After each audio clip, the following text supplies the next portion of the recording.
કે નથી ખબર. હવે નથી ખબર એનું નામ જ્ઞાન કે અજ્ઞાન? અજ્ઞાન.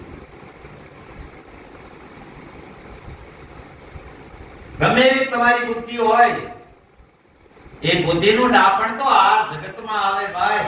અને બુદ્ધિ જ્યારે બુદ્ધિ બાય છે, એ બુદ્ધિ બાય જ્યારે હારી જાય ને, થાકી રહે ને, પછી આ છે. નકર તો બુદ્ધિથી ડાપણ કરે છે. મને વેદનું જ્ઞાન છે, મને રામાયણનું જ્ઞાન છે, હું પુરાણ વાંચેલા છે, મેં ગીતા વાંચી છે, પૂછી લ્યો. અને પછી આપણે એને પૂછીએ કે ઉપર નજર કરી શું દેખાય? તો કે આકાશ. શું કહેવાય ને? ઉપર નજર કરી શું દેખાય? કે સૂર્ય, ચંદ્ર, તારા, આકાશ. બરોબર. સૂર્ય, ચંદ્ર, તારા અને આકાશ. ત્યાં લગી મન કેવું નહીં? હા જો જોઈ લીધું ને. સૂર્યને જોયો, ચંદ્રને જોયો, તારાને જોયા અને આકાશને જોયું. અને પછી પ્રશ્ન કરો કે એથી ઉપર શું છે? તો કે ખબર નથી. કારણ કે જેને જ્યાં ગતિ ત્યાં લગી જઈ શકે. સકલું, કાબર, પોપટ આ બધા ક્યાં લગી જઈ શકે? એની ગતિ હોય ત્યાં સુધી. પછી અમળી આવે, અમળી એથી અધર જાય ને, અમળી જ્યાં અધર વહી જાય એટલે આવડાનો એક નો જઈ શકે. સકલું પરિવાર. અને પછી એની ઉપર ગતિ કોની? તો કે ગરજાય. એ અમળી કરતા પણ અધર વી જાય. તમારી આંખથી જોતા જોતા જોતા જોતા નજર કરો એટલે ભમરો ઉડતો હોય ને એવું દેખાય. એવડું ગરજું, એવડું મોટું ગરજું અને એટલું બધું આકાશમાં વ્યૂ જાય, એ ખાલી ભમરો દેખાતો હોય ને એટલું જ આપણે જોઈએ. કારણ કે એ ગતિ ઉપર એ જઈ શકે. એમ બુદ્ધિનો સીમાડો આવે એટલે એ હારી જાય. મનનો સીમાડો આવે, શબ્દનો સીમાડો આવે, રૂપનો સીમાડો આવે, આકારનો સીમાડો આવે, પણ મારો વાલો પરમાત્મા સચ્ચિદાનંદ તો અસીમ છે બાપ, અસીમ છે. જે કોઈ સીમામાં બંધાતો નથી એને પરમાત્મા કહેવાય. અને સીમામાં આવ્યા એને આકારમાં આવ્યા એને પરમાત્મા ન. હે રાજા જનાબ બોલ, આ જનકપુર નગરીનો રાજા તું એમ કસ કે હું સૌ બોલ, આ નગરી તારી છે કે ના હોય? પણ કે મારે સત્યને જાણવું છે. સત્યને જાણવું હોય તો ગુરુને કંઈક આપવું પડે. અને પાછા વિચાર કરી જનક મહારાજ હાથ જોડીને કહે છે, બાપજી મને સત્ય શું છે એની ઓળખાણ કરાવો. આ દેહ તમારા ચરણમાં હું અર્પણ કરું છું. આ દેહ તમારા ચરણમાં અર્પણ કરો. અને ત્યારે જનક રાજા કહે છે, જનક રાજાને કહે છે કે હે જનાબ, એક ડગલું આગળ વિયો પાછો વળ, વિચાર કર. આ દેહ તારો છે.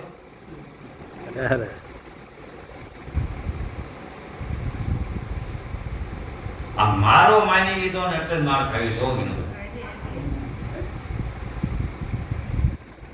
એટલે એને આપણે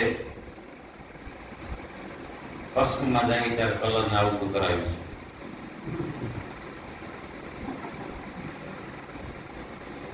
હે જનક વિચાર કર, આ દેહ તારો છે. આ દેહ તો 5 તત્વનો છે. દેહ તારો નથી અને તું દેહનો નથી. આ દેહના માલિક ઘણા છો. પત્ની એમ કે પતિ મારો છે, દીકરા એમ કે બાપ મારો છે, ભાણેજ એમ કે મામા મારો છે, હાલા એમ કે બનીને મારા છે. પણ તું તેનો નથી અને તે તારો નથી. આ દેહ તો પાંચ તત્વનો છે. એક પંચ પાઈથી ફાડી લીધો છે અને એ પંચ આવે અને પછી એમ કે હવે વિનુભાઈ ખાલી કરો. તો ખાલી કરી દેવું પડે. એટલે તું દેહનો નથી ને દેહ તારો નથી. અને જનકે પગ માં પડી અને હાથ જોડીને કીધું, બાપજી સત્ય હું શ્રી મને તો મેં તને ન કીધું કે ગુરુને કંઈક આપો. જેમ કંડારેલી મૂર્તિ હોય એવી રીતે જનક ઉભા રહી ગયા અને વિચાર માંડ્યા કરવા, આ દેહ મારો નથી, આ રાજ પણ મારું નથી, તો મારું શું?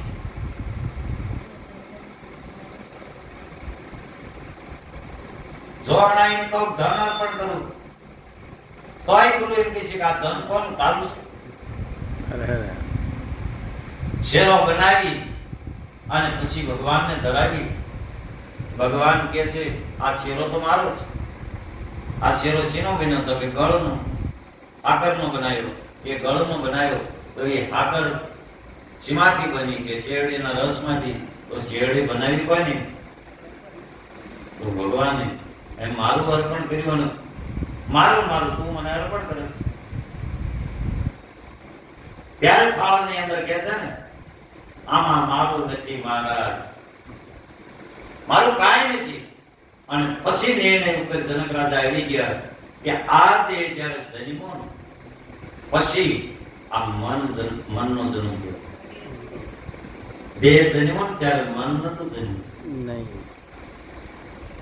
જ્યારે બાળકનો જન્મ થાય પછી બાળક જ્યારે શાદ મોટું થાય અને પછી શાદ ઈશારા સમજવા માંડે અને પછી આપણે ઘૂઘરો પકડાવી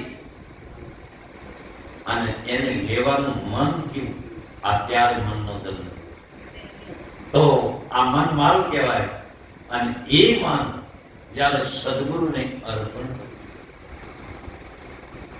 ખરેખર તો સદગુરુને ધન કે તન ન આપો તો હાલે, પણ મનને અર્પણ કરવું પડે. અને મન જેને અર્પણ કર્યું ને,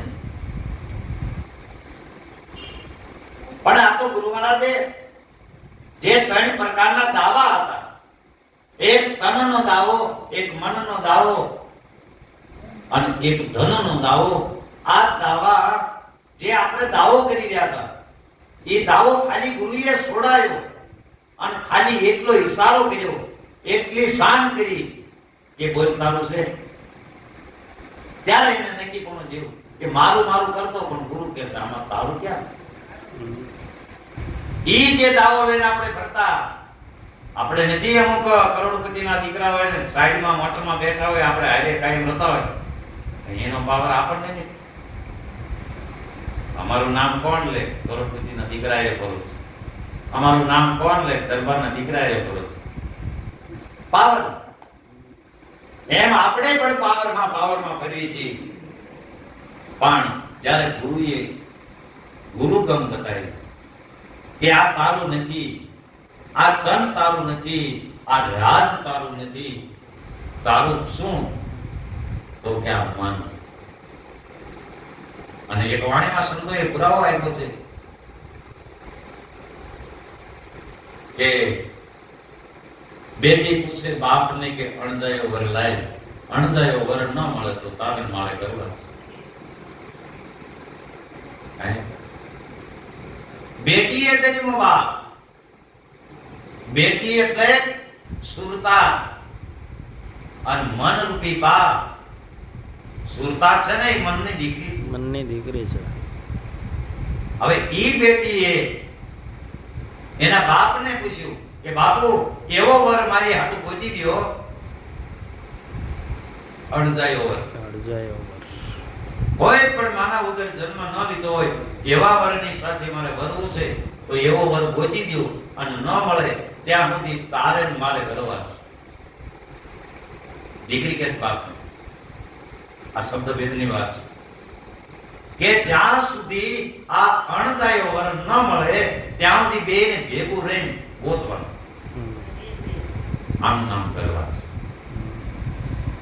એટલે મહારાજા જનક કહે છે આ મન હે ગુરુ મહારાજ તમારા ચરણમાં અર્પણ કરું છું, પણ મને સત્ય હું છે મદાવો. તો કે આજ મન અર્પણ કર્યા પછી ગુરુએ કીધું આજ હવે જંગલમાં. અને જંગલમાં ગયા. મોય પેગડે પાક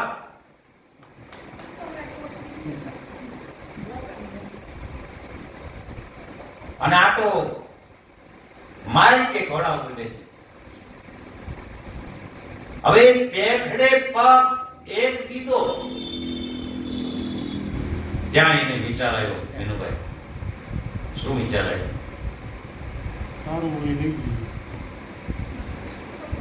મન તો ગુરુ પેગડે જ્યાં પગ દીધો ને ત્યાં ગુરુ બોલ્યા અય જનક ઉભો રહો. મન છે તાર કઈ મન હોય તો વિચાર આવે ને કે બીજો પગ હવે પેગડામાં મૂકવું. આવો વિચાર આપણે પાસે મન હોય ને તો જ આવે. મન છે ને એ વિચારોનું કારખાનું છે. એમાંથી જ વિચારો કરે વિચાર. બોલ તારી પાસે મન છે કે મન તો મેં ગુરુને અર્પણ કર્યું છે. તો કે હવે આ એક જ પેગડા ઉપર પગ છે, હવે બીજો કેમ મૂકવું? મન હોય તો વિચાર આવે ને. અને એક જ પેગડે પગ અને સુરતા એકાકાર થઈ ગઈ સ્વરૂપમાં. પેગડે પગ અને બ્રહ્મ જ્ઞાન. અને વાત સાચી છે. સદગુરુના ચરણે જાઓ એટલે એક નામનું પેગડું, એક જ નામની અંદર આ નામથી અનેક તર્યા અસંખ્ય ને અપાર. જે નર ગયા ગુરુના ચરણે એ ઉતરી ગયા ભાવ. ભાઈ બોલો આ તો ભાવનો મેળો. હકમાં હાલો ને હકમાં માલો. હકની કમાયું જે કરશે હકમાં હાલવાનું છો. સદગુરુ મળે ને પછી તો આપણે હકમાં જ હાલવાનું અને હકમાં જ માલવાનું અને હકની જ કમાયું. એટલે તો કીધું ને આંબુ જાંબુ કળિયલ કેવડો લીલી નાગર મેઘ ફાલી ફૂલી કરમાસી તું મનની આટી મેલ. આંબુ જાંબુ કળિયલ કેવડો લીલી નાગર વેલ એટલે આ મનુષ્ય દેહ રૂપી અત્યારે લીલી નાગર વેલ છે. જો કેવી ખાલી અને ફૂલી છે. બાણ એકદી કરમાશે મનની આટી મેલ. મેલી દે આટી અને થઈ જા માટી. ખેલ ખેલી લે ખેલાડું પછી તને ખબર પડશે કે હું જીવન કેવું જીવું છું, આ જગત કેવું જીવું છું. અરે સામટા ભોજન તમે કાં જમો? સામટો સ્વાર્થ તમે કાં કરો? આવેલા અભિયાત તમે ઓળખો કાં બેઠા આંખ્યું છે? આ સ્વાર્થ શા માટે કરો? પરમાર્થ કરો. અને જગતના જેટલા સંતો થયા એને પરમાર્થના જ કામ કર્યા. પરમાર્થમાં જેના પ્રાણ ગયા એ ન ગયા એમ કહીએ. જેના પરમાર્થમાં જેને પરમાર્થના કામ આખી જિંદગી કર્યા છે ને અને એમ કરતા કરતા જેના પ્રાણ ગયા છે ને સંતો કે એના પ્રાણ નથી ગયા, અહીંયા છે. પરમાર્થનું કામ સંતો કરી રહ્યા છે. બીજો જીવનો ઉદ્ધાર કરવા માટે રાત દિવસ ઉજાગરા કરે. કેટલો દાખલો મહાપુરુષ કરે. પોતાના આજીવિકાનું કામ ખોટી કરી અને બીજા જીવની ઉદ્ધાર માટે, બીજા જીવના કલ્યાણ માટે સતત કોઈ જો જાગરણ કરતું હોય તો આપણા ભારતના સંતો એનામાં તૈયાર છે. એ સંતો કરે છે. સંતો ઉપાધિ આપણી કરે છે. વિચાર તો કરો આપણે શું સંતોને આપી દીધું છે? નથી કોઈ સ્વાર્થ. એટલે કીધું કે સામટો સ્વાર્થ કાં કરો? ફળ ખાવ તમે વેસી. આવેલા અભિયાગત તમે ઓળખો કાં બેઠા આંખ્યું હોય છે? આંગણે કોઈ અભિયાગત આવ્યો, કોઈ જીવાત્મા આવ્યો ને બાપ તારી પાસે હોય ને તો મોટી સણ નાખતો જાય. આ કવિની કલ્પના તો જુઓ. હે પછી કે પારકા ભોજન તમે કાં જમો, પારકા ભોજન તમે કાં જમો, જમતા લાગે બહુ મીઠા, એક દી ધણી લેખા માંગશે અને જાજા મળશે જૂતા.